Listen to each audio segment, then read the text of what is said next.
menyampaikan duka cita yang sedalam-dalamnya. Seluruh peserta sebelumnya telah melalui pemeriksaan kesehatan. Latihan bela negara dan manajerial ini disusun secara terukur dengan memperhatikan latar belakang peserta sebagai masyarakat sipil. Kegiatan ini tidak disamakan dengan pendidikan militer atau prajurit.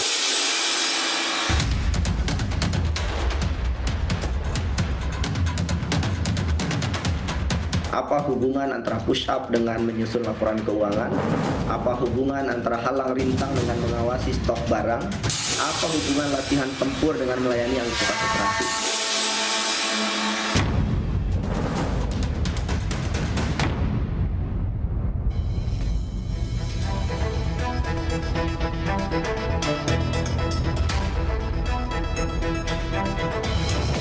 Selamat malam. Koperasi Desa atau Kelurahan Merah Putih adalah proyek strategis nasional berskala besar yang dilandasi instruksi Presiden Prabowo Subianto. Muncul sejumlah persoalan dalam perjalanan menuju target 40.000 koperasi, termasuk tragedi kemanusiaan meninggalnya 5 calon manajer koperasi dalam pelatihan dasar militer yang merupakan bagian dari proses perekrutan. Jalan terjal Koperasi Desa Merah Putih. Inilah Satu Meja The Forum malam ini bersama saya, Yogi Nugraha. Untuk membahas tema malam ini sudah hadir di studio Kompas TV malam ini adalah Menteri Koperasi Ferry Juliantono. Apa kabar Pak Menteri? Baik, selamat malam Mas Yogi. Selamat malam, sehat selalu? Sehat, alhamdulillah. Masih semangat? Dan target 40.000? 40.000 itu tahun ini. Oke, sampai dengan 2009. Nanti tahun depan dilanjutkan lagi. Totalnya 80.000. Pertama, atas nama Kompas TV ingin menyampaikan bela sungkawa atas meninggalnya anak bangsa calon manajer koperasi yang dengan sepenuh hati mengikuti rangkaian proses rekrutmen. Namun ada musibah dan bela sungkawa kepada keluarga, kepada kerabat, dan ini tentu menjadi perhatian bagi Kementerian Koperasi, Pak Menteri. Ya, kami pun juga menyampaikan duka cita yang mendalam pada keluarga dan kerabat yang calon manajer yang kemarin meninggal, dan kemudian saya juga sudah berkomunikasi langsung dengan Pak Menteri Pertahanan, dan kemudian kemarin kami juga sudah menyampaikan kepada Bapak Presiden, dan kemarin resmi dari pihak Kementerian Pertahanan juga sudah melakukan evaluasi, dan sekarang namanya juga latihan bela negara dengan bobot yang berbeda dengan yang kemarin. Perlu diketahui bahwa proses seleksi itu dilaksanakan melalui panitia seleksi, ada panselnya melibatkan beberapa kementerian lembaga. Kementerian Koperasi ini salah satu, yang lain adalah Badan BPBUMN, kemudian Badan Kepegawaian Negara BKN, kemudian ada Menpan RB, dan kemudian juga ada Kemhan. Nah, kemudian setelah diseleksi, diterima, mereka melakukan tes kesehatan dan kemudian mengikuti pelatihan.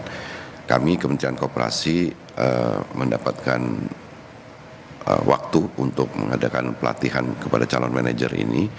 Kita ada 47 modul dengan jumlah jam pelajaran yang cukup banyak sebenarnya. Waktu yang kami diberikan itu 15 hari kepada calon manajer ini, soal manajemen, soal operasional, soal koperasi dan lain sebagainya, melibatkan 3.000 pengajar dan ada di 300 kelas yang tersebar begitu.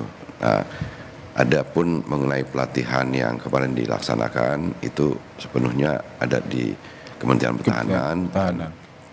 Karena itu sebenarnya kita memberi masukan supaya dilaksanakan evaluasi sehingga bobotnya juga menjadi lebih Pak Menteri, ada satu hal yang menurut saya baik sebagai contoh ketika ada satu yang harus dikoreksi.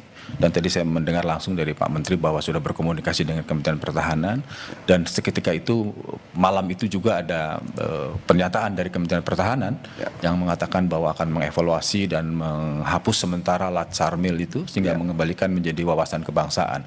Buat saya ini satu hal yang bagus ketika ada program pemerintah, ketika ada masukan dari masyarakat kemudian segera mengoreksi, karena yang dijaga adalah substansi programnya. Ada yang ingin disampaikan lagi Pak Menteri terkait soal ini? Ya, yang memang kebutuhan manajer koperasi ini kan nanti setelah mengikuti pelatihan, nanti Agustus awal itu kita mulai akan tempatkan di seluruh koperasi-koperasi desa yang bangunan fisiknya sudah selesai, dan manajer koperasi desa ini memang diharapkan memiliki leadership, kemudian kenapa juga harus dilatih tentang kedisiplinan, wawasan kebangsaan dan lain sebagainya, tetapi juga dilengkapi dengan pengetahuan manajemen dan pengetahuan tentang perkoperasian. Nanti dibantu dengan karyawan yang juga notabene adalah akan kita rekrut dari masyarakat di desa tersebut.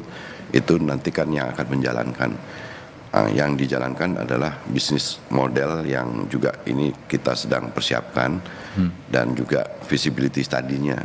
Karena nanti ketika masuk tahap operasional diperlukan kerangka hukum berupa peraturan presiden yang khusus membicarakan tentang operasionalisasi. Pak Menteri, ada ini menurut saya penting dijelaskan ya. Kenapa? Karena namanya juga objeknya adalah Koperasi Desa Kelurahan Merah Putih. Ya. Sehingga di benak orang siapapun akan mengatakan ini leading sektornya adalah Kementerian Koperasi. Ya. Yang menterinya adalah Pak Ferry. Sehingga orang bertanya ketika kemarin muncul ada pelatihan, karena ini dalam konteks ruang komunikasi kan sekarang banyak, sampai keluarlah ada latihan senjata dan sebagainya. Orang jadi bertanya, sebetulnya kan yang menentukan kompetisi dasar calon manajer itu kan harusnya ada di Kementerian Koperasi. Ya. Tapi bagaimana ceritanya bisa begitu? Karena memang panitia seleksinya kan melibatkan tidak hanya Kementerian Koperasi. Sebenarnya dari mulai waktu membentuk badan hukum Koperasi Desa Kelurahan Merah Putih itu kan ada instruksi presiden, Inpres nomor 9 tahun 2025, itu aja udah melibatkan semua 18 kementerian lembaga termasuk pemerintah provinsi, dan kabupaten, biasanya kota, kan lazimnya ada leading sektornya, artinya ada kementerian yang ada. Itu Inpres melibatkan 18 kementerian lembaga, dan waktu itu dibentuk satuan tugas untuk bikin aktenya badan hukumnya. Sekarang jumlahnya udah 83.000 badan hukum koperasi desa kelurahan. Jadi relatif hampir semua desa dan kelurahan sudah memiliki badan hukum. Nah, setelah itu masuk ke tahap yang berikutnya adalah tahap pembangunan fisik, gudang, gerai-gerai dan lain sebagainya. Itu dikeluarkan instruksi presiden nomor 17 tahun 2025. Nah, Inpres itu dikeluarkan karena memang awalnya kita ingin memanfaatkan bangunan-bangunan yang ada yang bisa digunakan, tetapi ketika itu dilakukan kami menemui kesulitan karena akhirnya nggak punya standar gitu, karena kalau renovasi pun juga butuh biayanya juga jadi mahal, dan akhirnya kita Bapak Presiden putuskan dibuatkan standarnya, dikeluarkan Inpres nomor 17 tahun 2025 tentang pembangunan fisik gudang, gerai-gerai dan alat kelengkapannya. Dan itu melibatkan juga 12 kementerian lembaga, dan oleh karena itu kami Kementerian Koperasi memberikan pekerjaan itu ada, kemudian dilanjutkan dengan surat keputusan bersama antara beberapa kementerian.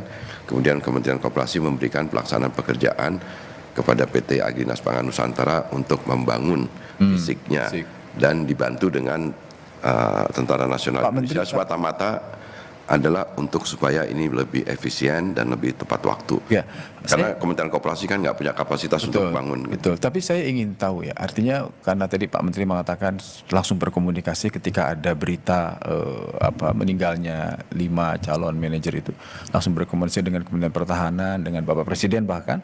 Sebenarnya apa yang membuat Pak Menteri itu untuk berkomunikasi? Kira-kira apa yang paling dikhawatirkan? Tentu ya adalah keberlangsungan soal proyek ini.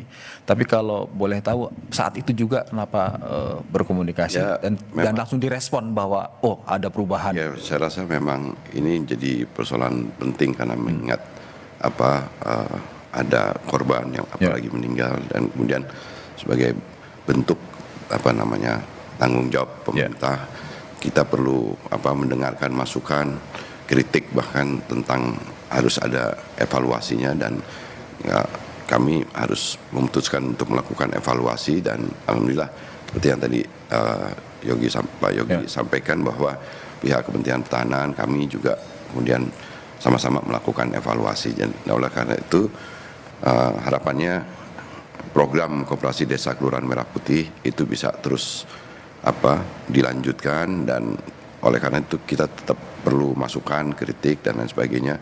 Menurut saya ini penting. Bagus. Karena kan Presiden ini sebenarnya sudah memberikan arah yang tepat untuk mengembalikan lagi sistem ekonomi kita ke ekonomi yang sesuai dengan Undang-Undang Dasar 1945, khususnya pasal 33. Nah, tentang implementasinya, ya itu adalah merupakan sebuah proses yang harus dilaksanakan secara terus-menerus penyempurnaannya. Menurut saya ini yang sedang kita lakukan. Nah, pembangunan fisik gudang, gerai dan alat kelengkapannya pun juga yang awalnya memang kita mentargetkan sesuai arahan Bapak Presiden, tapi kami kemarin dalam rapat di kantor Menko Pangan pun sudah memutuskan tahun ini paling maksimal kita bangunan fisik gudang, gerai dan alat kelengkapannya bisa maksimal 40 ribuan. Nah, kemudian nanti Agustus penempatan manajer di setiap koperasi desa Kelurahan Merah Putih, nanti keluar peraturan presidennya untuk operasionalisasinya, bisnis model, visibility study-nya semua nanti kita rampungkan, ya kita akan mulai running gitu. Tadi saya bilang mengapresiasi lah segera ada berubah, merespon masukan dari masyarakat, dan mungkin Pak Menteri tahu bahwa ini netizen ini langsung merespon, memparodikan. Ya. Memparodikan, mungkin kita bisa lihat dulu salah satu video yang muncul di sosial media kaitannya dengan merespon apa yang terjadi dengan pelatihan-pelatihan di perekrutan. Permisi Mas. Mas, ada obat mata gak ya Mas? Mata ini mataku. Mata kanan mataku. Mas, obat mata. Permisi Mas. Siap. Mau beli tisu Mas satu. Siap.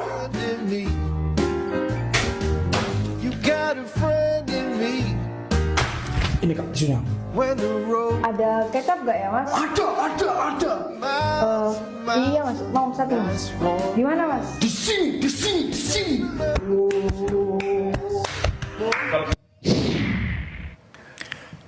Ya, ini ekspresi. Iya. Tapi juga jangan buru-buru dilihat sebagai bentuk negatif. Tapi artinya ini jangan-jangan kesempatan baik bagi Pak Menteri dan Kementerian Koperasi dalam konteks meneguhkan kembali rencana koperasi di berbagai daerah. Kalau boleh tahu, saya ingin komentarnya Pak Menteri. Sudah nonton ini kan? Iya, harus saya jelaskan lagi bahwa fungsi koperasi desa Kelurahan Merah Putih ini satu, menyalurkan, mendistribusikan barang-barang bersubsidi. Ya. SLPG 3 kilo, minyak, beras, pupuk bersubsidi. Kemudian juga menjual barang-barang kebutuhan pokok dan sehari-hari. Barang-barang kebutuhan pokok dan barang-barang sehari-hari itu kita akan mendorong supaya produk-produk UMKM lokal itu bisa dijual di gerai-gerainya Koperasi Desa Kelurahan Merah Putih. Fungsi yang kedua dari Koperasi Desa Kelurahan Merah Putih adalah sebagai off-taker, menyerap, tampung hasil produk masyarakat, apakah tanaman pangan, hortikultura, pertanian, perikanan, perkebunan, kerajinan, dan lain sebagainya. Kemudian yang ketiga juga bisa menjadi instrumen yang terbawa untuk menyalurkan program-program dari pemerintah pusat, bantuan pangan non-tunai, bansos, agar lebih tepat sasaran kepada si penerima manfaat.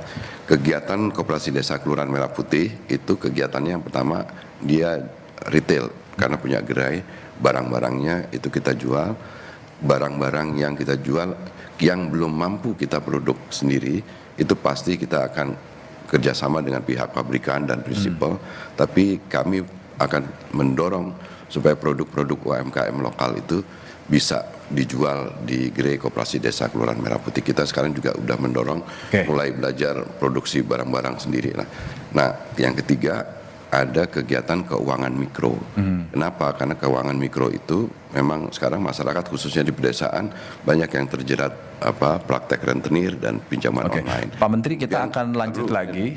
Ada pergudangan, kemudian ada logistik, kemudian ada kegiatan yang silakan desa kelurahan itu sekiranya memiliki potensi dan itu bisa dilakukan usaha di Koperasi Desa Kelurahan Merah Putih. Jadi kaitannya sama yang tadi diperlihatkan itu di masyarakat yang perlu diketahui oleh masyarakat, kegiatan Koperasi Desa Kelurahan Merah Putih nantinya akan yang seperti lebih luas. sampaikan. Oke, kita akan lanjut lagi pembahasannya. Kita harus jeda dulu. Tetaplah di Satu Menjadi Forum.